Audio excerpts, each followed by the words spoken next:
one place we did struggle was, and I mentioned this before on the podcast, about slowness in transition. So when we overturned the ball, we were very sluggish at times and making the wrong decisions. His pace will give us that counter-attacking threat.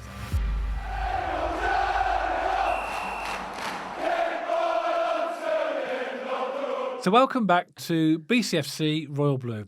Demarai Gray has returned to Birmingham City. It's been speculated for a little while now that this may happen, but it has actually happened. And he comes back to the club from Saudi Arabia, and hopefully he's going to be one of those key positions that we needed to fill from what we lacked last season. So I'll get Matt's initial thoughts, really. So ex-Blues player coming back, what's your thoughts? Yeah, it's like the son returning home, isn't it? It's. I think this is a good signing, Dad. I think when he left, obviously the club was in a bit of turmoil, a bit like when Jude left. You know, they left on terms, having to sell them due to financial issues, so to speak. So it's nice to have him back on our terms where we're actually going to be challenging in the Championship. And we said on a previous podcast that about Che Adams, about Demarai Gray, about players who have left and then came back. And we don't mind it. We're not in the camp that says if you leave, you can't come back. But what I was sceptical of on both of those transfers was that I didn't want our pants to be pulled down effectively on the price, because everyone sees Birmingham City now. They see Tom Wagner.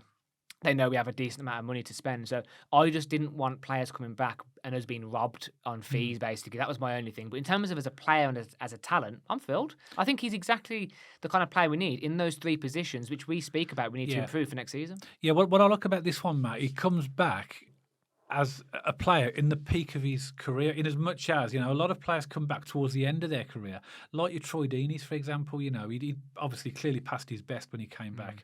Demarai Gray is 28. He comes back with Premier League experience, and obviously he's played in Saudi for a couple of years, I believe now.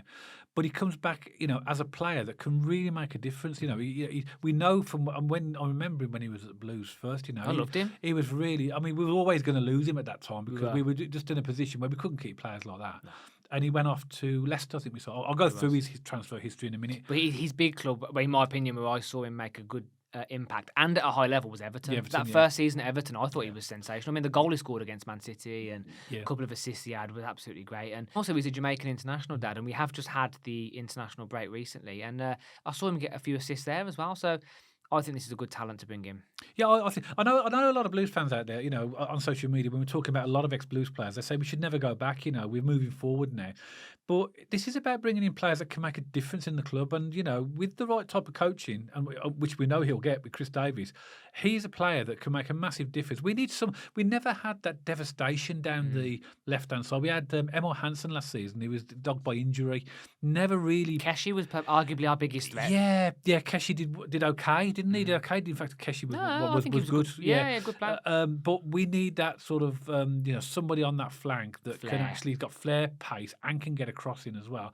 This could be him. He's quite tall. He's taller than, you know, I look at his stats. I think I don't remember him being that tall. He's 1.83 metres. I'm 1.82, so he's about my height, about 6 foot. Really? I don't remember him being.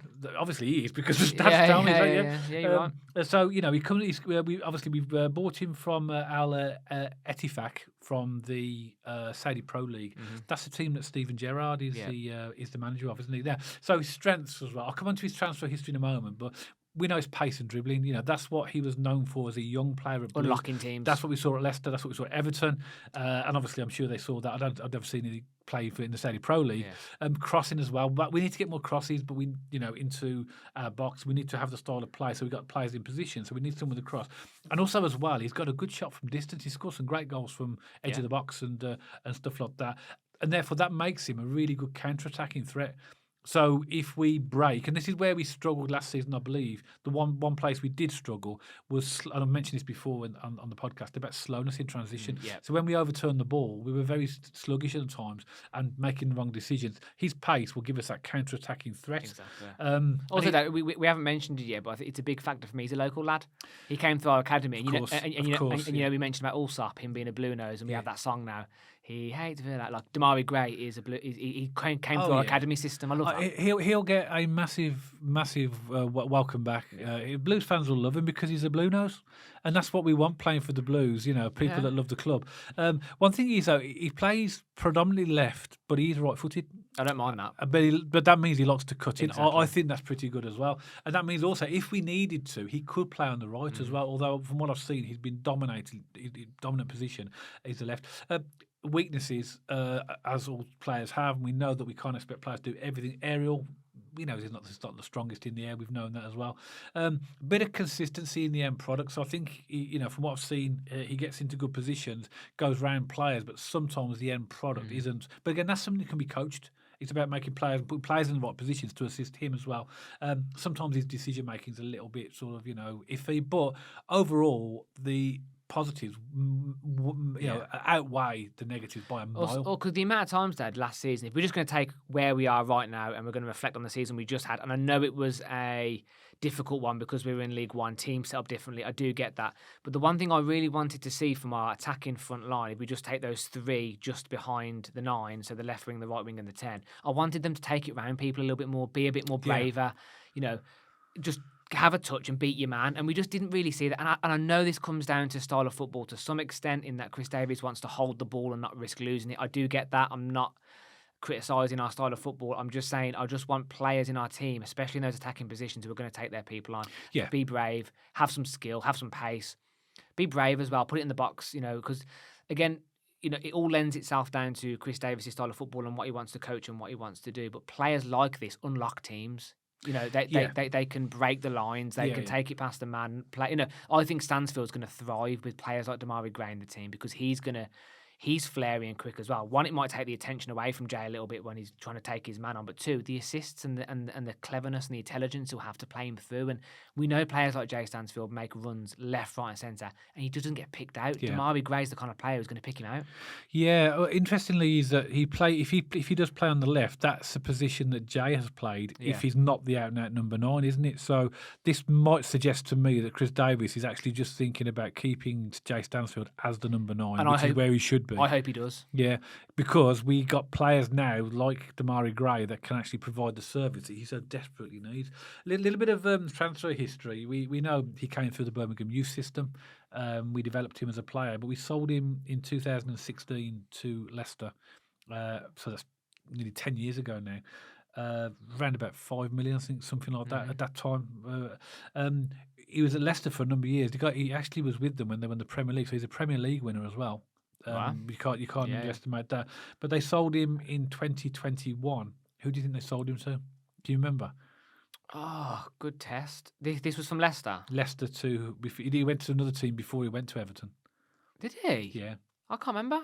By Leverkusen. Did he? Oh, that's just completely eluded my radar. Yeah. Apparently there's a fee of 2 million that Bayer Leverkusen played for him, but and then that was in January. But then they sold him very quickly. They sold him the same year in the summer transfer window to Everton for 2 million, and then he was sold in 23-24 to Ettifaq in Saudi Arabia from Everton, apparently for a fee of 9 million. It's Saudi league, though, isn't it? Yeah, but it's good business for Everton, that is, isn't it? So that's his transfer history. So he's obviously, he's got Premier League experience. He's a Premier League winner. Just to see some of his stats. So I'm going to go in order of the clubs he's played for, in order of how many games he's played for the most. So it starts off, he's played the most games for Leicester. Played 169 games for Leicester. 13 goals, 14 assists. That could probably slightly be a little bit higher with that amount of games. We said this on a previous podcast, Dad. If you actually look at his track record and just break it down to numbers, it's quite underwhelming, to be fair. Yeah, but I'm having confidence in the fact that the club would have done their due diligence. They would have researched him, and Chris Davies will see maybe he'll get more out of him. Also, wasn't it Mourinho that famously said, if you believe in stats, you're an idiot? As in, he said it tongue-in-cheek, but his point was stats don't paint the full picture. Okay, well, let this idiot get back to stats. Next motor games he's played for is Birmingham City. Yeah. He's played 78 games for us, got 8 goals and 4 assists. Everton, 75 games played for them, 12 goals and 6 assists. Ettifaq, he's played 50 games, 4 goals and 5 assists. Bayer Leverkusen only 12 games, 1 goal and 2 assists. So you can see there that that those stats aren't overwhelming at all, are they? And what I would say about the stats, though, Dad, is we all know as a Blues fan base the impact he had at our clubs. But our club, if you look at the stats, you might think that was an underwhelming stint at Blues, but it wasn't. He was a real big threat. He was a dangerous player. He was a good player. So, again, just backing up Mourinho, I guess, to some extent, is sometimes the stats don't paint a picture of what a player can bring. However, if you're just going to take that at face value, I would say that's quite underwhelming. Yeah, I think his best stat, I mean, he obviously changed allegiance because he's actually played for the England under 18s, 19s, 20s and 21s. In fact, for the England under 20s, he played 5 times and 2 goals. And for the England under 21s, he played 26 times and 8 goals. Then he changed allegiance to Jamaica, made his debut on the 25th of June 2023, and he's played 24 times for the Jamaican full team and scored 7 goals. There you go. So his international stats are actually pretty good. Yeah. So I think there's a proper player in there. He's 28 years old. This is what I like about him. He's 28 years old, and he should be at the peak of his career. I think with good coaching, I think we settled back at Birmingham City because that's where he's going to know. He's going to be familiar. He's coming back to a club that was unrecognisable from the one he left. He'll know that now. Yeah, he'll know that. And he, to me, is exactly the type of player that we thought we lacked last season. I'm glad he's a Blue Nose. I'm glad he's coming back, and I think he's going to be fantastic for us. I don't think I can add any more to that, Dad. Perfect way to sign the podcast off. I'm excited. I think exact player we need. He is, and as I say, we have seen, we did see before we came mixed sort of opinions really on social media about some saying we shouldn't go back for old players, but I think there's a few exceptions. I think this is one of them. Regardless of that, he's here now. We'll give him our full support. I know you will, Blues fans as well. Give him a massive welcome when we see him in a blue shirt for the first time. But we, as always, love to have your comments. Let us know what you think. Of course, always give us a thumbs up if you're happy with the podcast and you enjoyed it. Add your comments below. Let us know what you think about Demarai Gray's return to Birmingham City. If you haven't checked us out on our social media channels already, then pop along to our X page and our Instagram page. And if you like to watch or listen to your podcast on Spotify, you'll also find us on there, and you'll see the handles appearing on the screen for all of these channels right now. If you haven't subscribed to the channel already and you'd like to, and there's no obligation to do so, but if you do want to, then press that big red subscribe button. And if you hit the bell icon next to the subscribe button, you'll get notifications every time myself and Matt put a new podcast out. So that's it for this podcast. I'm sure we'll be doing more videos on more incoming players soon. But I hope you've enjoyed this one. Myself and Matt will see you on the next one, all about Birmingham City.